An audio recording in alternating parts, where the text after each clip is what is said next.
The gentle early summer sunlight enveloped the quiet residential area in the Boston suburbs. In my white house facing Commonwealth Avenue, I was rushing through my morning preparations. The light streaming through the kitchen window gleamed brilliantly on the polished counter. "Mom, is Dad coming to my game today?" Nathan asked while adjusting his uniform collar. His innocent eyes made me hesitate for a moment. Andrew, my husband, had been attending fewer of our son's baseball games lately. "Well, Dad seems to be busy," I replied vaguely while packing sandwiches in our son's lunch box. Nathan is 8 years old, but he's grown into such a thoughtful, kind child, more mature than you'd expect from a second grader. He's especially good at math and often receives praise from his teachers. On his baseball team, he's well liked by his teammates. Our mornings at home always start at 7 o'clock. I prepare breakfast and send Nathan off to school at 8 o'clock. Then from 9 to 6 o'clock, I spend my time at my flower shop, Blooming Days. My husband used to return home by 7 p.m., but lately, he's been coming home later and later. While opening the flower shop's shutters, I found myself remembering our first meeting 10 years ago. It was right here that I first met Andrew. He had come to order flowers for his twin brother James's hospital opening celebration. He was a businessman in a perfectly pressed suit, giving off a meticulous impression. I still remember the moment he smiled while looking at the white Casablanca lilies, saying, "My brother loves pure white flowers." 3 months later, we decided to get married. Back then, Andrew was earnestly working as a promising partner at a local major accounting firm, Mitchell & Associates. The first 5 years after our marriage were filled with incomparable happiness. Nathan's birth deepened our bond even further. My mother-in-law Eleanor was genuinely delighted with our marriage. We always had Sunday family dinners together, enjoying wonderful times with James joining us. James, working as an emergency physician at Boston General Hospital, doted on his nephew Nathan as if he were his own son. Despite being twin brothers, James and Andrew had opposite personalities. James was more emotionally expressive and family-oriented, while Andrew was meticulous and sometimes almost too level-headed. However, everything began to change 6 months ago when Eleanor passed away. An invisible rift formed between the brothers over the inheritance, and family gatherings became less frequent. Andrew said work was getting busier, and his return time gradually got later. He started working more on holidays too, and time with family definitely decreased. Our weekends changed dramatically as well. He began missing our son's baseball games, which he had never skipped before, and family meals became rare. Through all this, only James continued to watch Nathan's games with us, supporting us with his unchanging kindness. While preparing to open the flower shop, I gazed at the colorful flowers arranged throughout the store. After graduating college, opening this flower shop had been my dream. Adding flower meanings to help deliver customers' precious feelings, that was my pride. While doing flower arrangements, I suddenly realized something. The days when Andrew would compliment me, saying, "Your bouquets are like magic," now feel like distant memories. I felt something off about Andrew, who seemed to be playing the role of a perfect husband and father on the surface. I had always known about his show-off personality and taste for luxury, but lately, these tendencies seemed to be getting stronger. The pure white petals of the Casablanca lilies displayed at the storefront sparkle in the morning light. Wednesday's flower procurement is my important routine. After buying groceries at Whole Foods Market, I stop by the Boston Flower Market.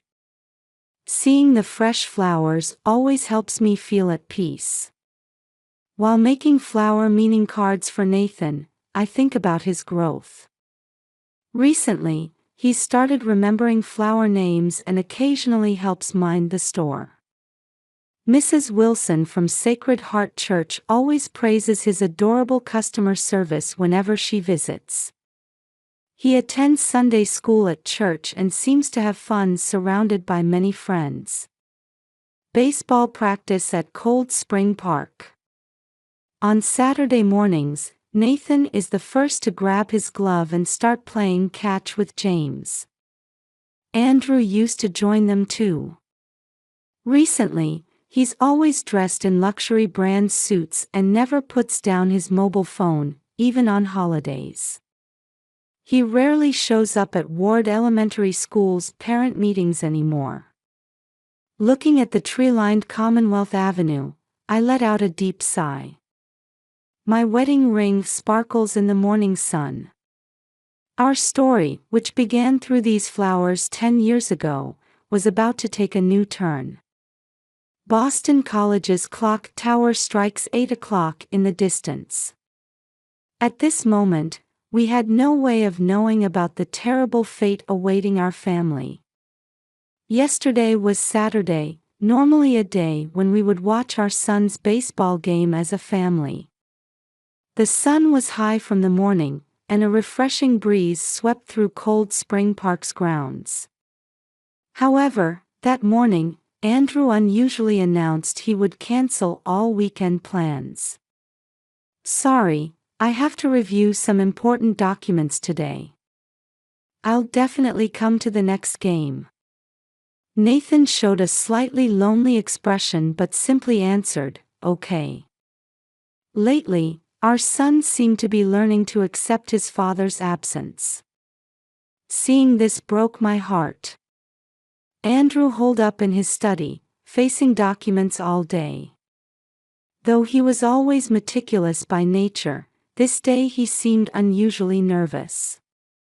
He never let go of his mobile phone, and occasionally I could hear him speaking quietly with someone.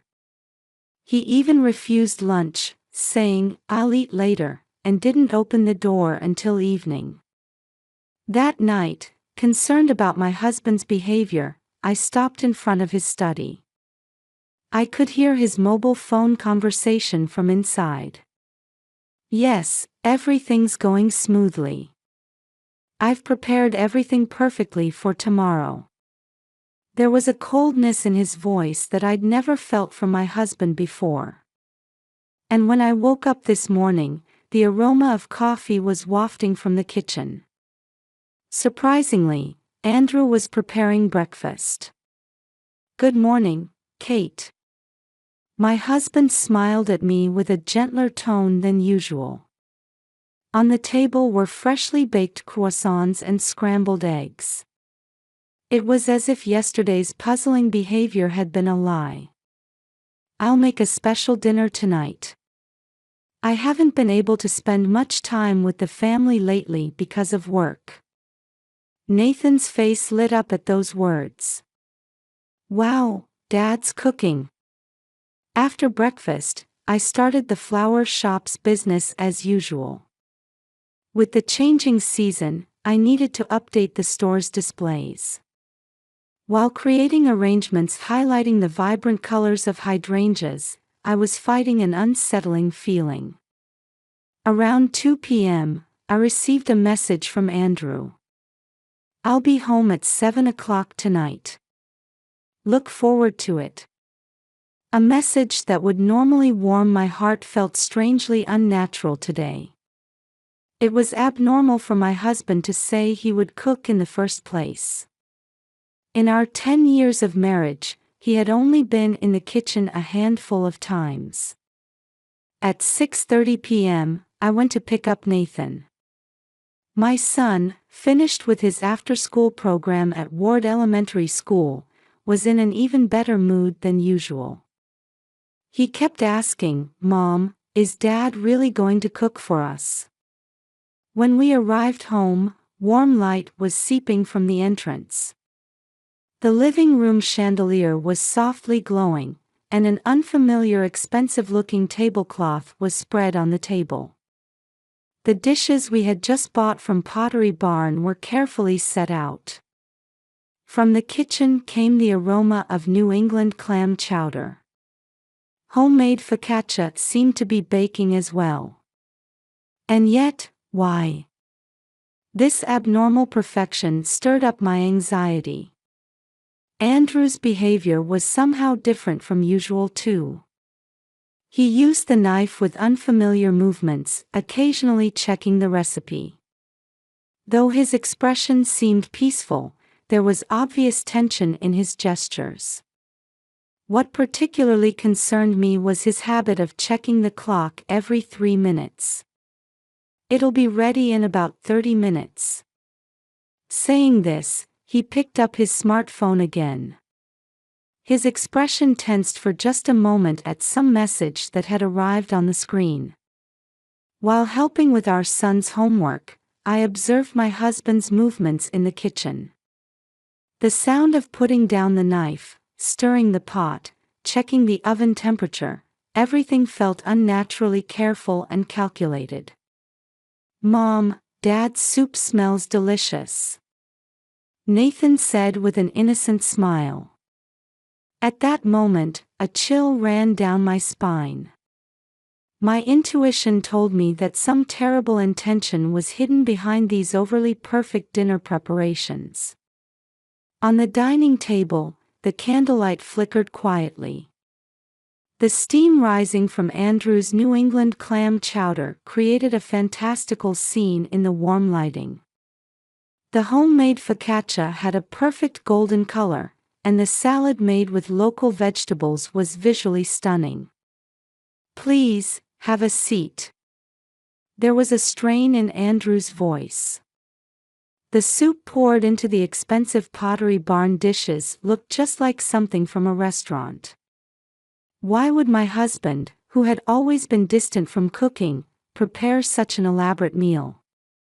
That sense of incongruity unsettled my heart. "Wow, amazing. I can't believe Dad made this." Nathan sat at the table with an innocent smile. Boston College's old clock announced 7:15. Today is a special day, after all. As Andrew smiled saying this, I felt a momentary glimpse of the old gentleness I remembered. Just like how he was when we met 10 years ago. However, something lurking behind that smile triggered my intuition. The spoon touches the soup.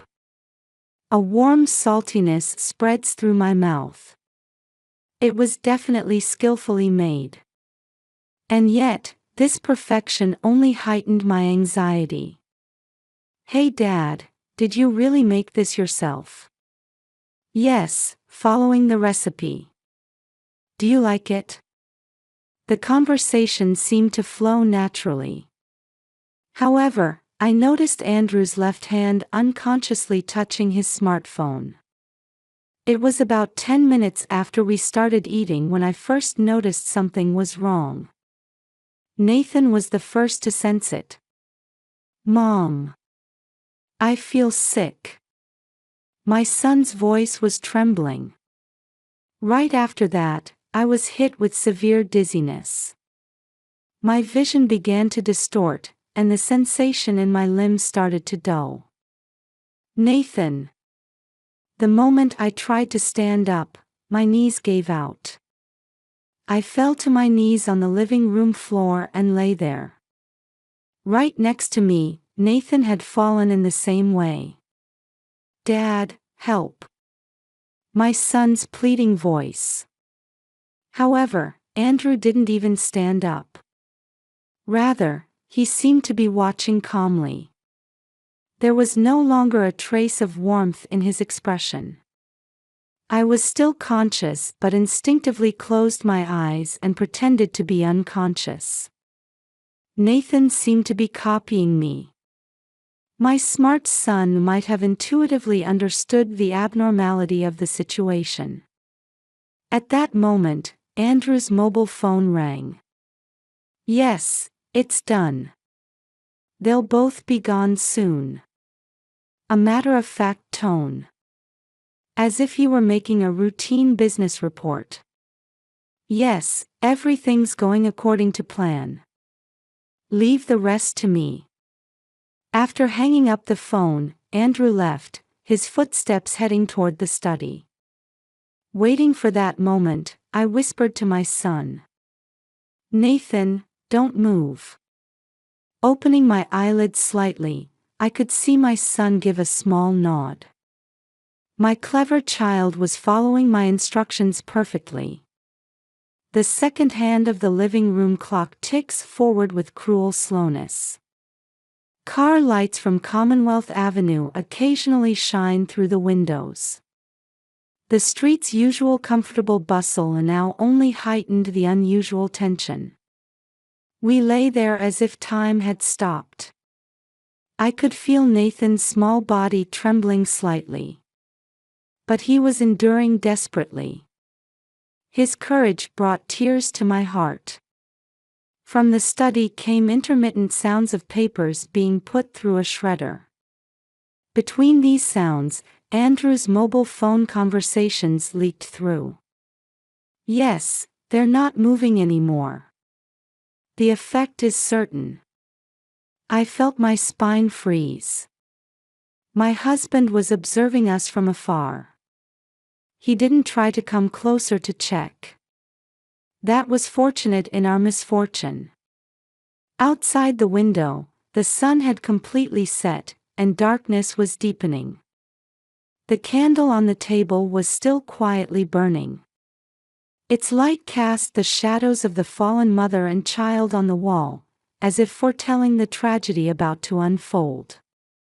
I could feel my husband's cold gaze occasionally thrown from the living room entrance on my back. While holding my breath, I desperately tried to think. Why would my husband plan this far? Was it just for the inheritance, or was there another reason? Next to me, I could feel Nathan's small body trembling slightly. As a mother, I felt both pride and guilt that an 8-year-old boy could maintain his composure in this extreme situation.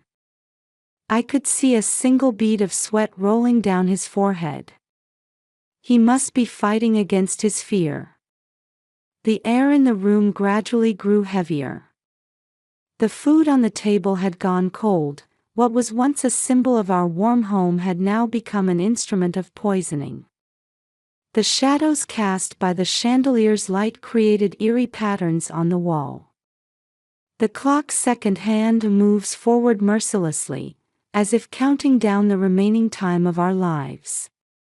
Each time headlights from cars on Commonwealth Avenue illuminated the window, I prayed for someone to come help us. But the quietness of this luxury residential area would perfectly muffle our screams. Andrew's footsteps approached. I tightly closed my eyelids and regulated my breathing. He returned to the living room and stood there for a while. His presence loomed over us like a cold shadow. The husband who once showed me love had now transformed into a death god watching over our demise. Just a little longer. Andrew's voice muttering to himself. It was the voice of my husband of 10 years, yet simultaneously seemed like the voice of a stranger. The distant bells of Boston College added an eerie resonance to this nightmare-like reality. Lying on the floor, I concentrated all my attention on my husband's movements. The sound of the shredder from the study seemed to be cutting up our 10 years of memories. The sound of opening cabinet drawers, organizing documents. What these meant was clear. Andrew was rushing to destroy evidence. The large grandfather clock in the corner slowly struck 9. Its weighty sound made this surreal situation even more pronounced. The streetlights from Commonwealth Avenue shone through the window, casting our fallen shadows eerily on the wall. "Mom." Nathan's whisper was as faint as an exhale. With my eyes still closed, I tightly gripped his hand. "It's okay. Mom will definitely protect you." My smartphone was still left on the dining table. The screen was dark, but the recording app should have been active for the past 20 minutes. All of my husband's phone conversations, the sound of the shredder, everything should be recorded. Another gamble was the SOS message I sent to James. Before dinner, struck by an ominous feeling, I had sent a brief message to my brother-in-law. "If you lose contact with me tonight, come to the house immediately." From the study came the sound of suitcase wheels rolling across the floor. Then, the sound of drawers opening and closing. He was clearly packing. Between these sounds, Andrew continued his phone conversations. "Yes, it will be over soon. By tomorrow morning, everything will be taken care of." That voice contained not a trace of the warmth I once loved in my husband. I could feel Nathan's body trembling in small spasms. This situation was too harsh for an 8-year-old boy. Still, he perfectly followed my instructions. His courage filled me with pride and deep love. Suddenly, the doorbell rang. That sound instantly cut through the frozen air. Andrew's movements in the study stopped. Then, hurried footsteps. The sound of shoes descending the stairs echoed louder than usual. Who could it be at this hour? A voice tinged with irritation, different from his usual composed tone. Footsteps heading to the entrance. The sound of the door opening. "Andrew, what's wrong? Why aren't you answering your phone?" It was James's voice. And he wasn't alone. Multiple shadows could be seen behind him. "James, why are you here? And who are these people?" Andrew's voice couldn't hide his agitation. "I requested them." With a clear voice, I rose from the floor. Nathan stood up following me. At the entrance stood James along with 3 police officers. "Kate. Nathan. You both." The blood drained from Andrew's face. "I knew about your plan from the start." I picked up my smartphone from the table. Its screen contained decisive evidence of my husband's crime. The suspicious shopping at Whole Foods Market, frequent calls with unknown numbers, and everything from tonight. "Kate, that's... Everything is recorded. From the sound of you making the poisoned food to your phone conversations." James stepped forward. "Brother, your unusual behavior has concerned me for months. Your obsessive attitude about mother's inheritance. And your relationship with Sarah Collins. Wait, I can explain this." At that moment, Andrew's smartphone rang. We all saw the name displayed on the incoming call screen. Sarah Collins. The name of his young subordinate. And in his call history were records of repeated calls with her throughout tonight. "We know everything about your plans to move to Dubai with your young lover using mother's inheritance. All of it." At James's words, Andrew's shoulders slumped. The memories of my flower shop that I wanted to protect, weekends playing baseball with our son, and the promise to mother-in-law, everything made sense in this moment. Outside the window, police sirens were approaching. Their sound rang discordantly through the quiet night on Commonwealth Avenue. Boston College's clock tower was striking 10. No one else would die tonight. The bells of Sacred Heart Church rang in the distance, their sound seeming to bless our salvation. Nathan clung to me, his small body still trembling. Yet, there was unmistakable relief in his eyes. "Ma'am, we'll need to take your statement." I slowly nodded at the police officer's words. The chandelier's light in the living room warmly enveloped us, as if predicting a bright future. James watched over us silently. His eyes held deep sadness, but even more love. He had always been our family's true guardian. "Mother would be proud," he said quietly. I couldn't hold back my tears at his words. The family bonds that Eleanor had cherished were about to be reborn in a new form. The trees along Commonwealth Avenue rustled quietly in the night breeze. That night, in the Boston Police Station interrogation room, all the truth came to light. Night was falling outside, and the streetlights on Commonwealth Avenue swayed gently.